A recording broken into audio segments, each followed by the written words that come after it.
Oh yeah, my name's Alex Hagan. I'm the assistant coach here at Johnson County Community College in Kansas City, Overland Park exactly.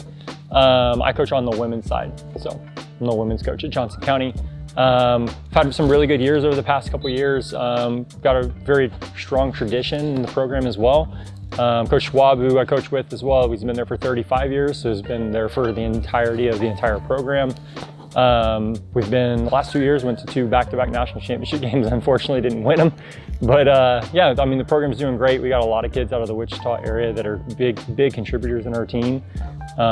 We've got a great program, you know, great area in Kansas City as well. But yeah, that's a little bit about the program there. So we probably have 3 or 4 FC Wichita kids within our program at Johnson County. And having that in order to bridge the gap sometimes, you know, it depends. Every kid's pathway is a little bit different. Their exposure is a little bit different. You know, Wichita's done a great job over the last couple of years being able to increase that exposure. I mean, even just by the camp we have here, tremendous amount of numbers in terms of college coaches that are here. But in terms of exposure and stuff like that, us being able to have this opportunity to become and watch FC Wichita kids and obviously see them contribute into our program later on as well, has been fantastic. And I think it really helps with the exposure you guys have given them as well. So yeah, don't be afraid to be bold, right? Be confident.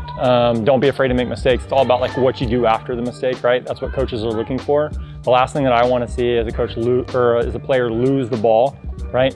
And then just put their head down or just be upset about it, right? Really what I want to see, the perfect scenario that I want to see for a player is I get a winger on the outside and she goes 1v1 against a person and she fails, right?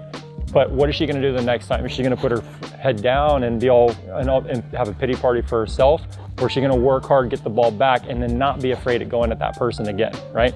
So it doesn't matter if you take them on 10 times in a game, right? And you only win 3. But if those 3 happen to end up being goals, right? You had a hat trick there. No one's going to remember the other 7 that you missed. So for us, especially when it comes to this, I want to see players be bold. Don't be afraid to make mistakes, right?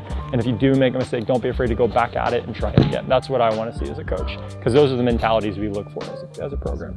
Yeah, so like every kid has a certain amount of athleticism. Like we can help build better athletes, right? The skill thing is something that's easier for us to kind of develop, right? We can develop those in practices and repetition and all that.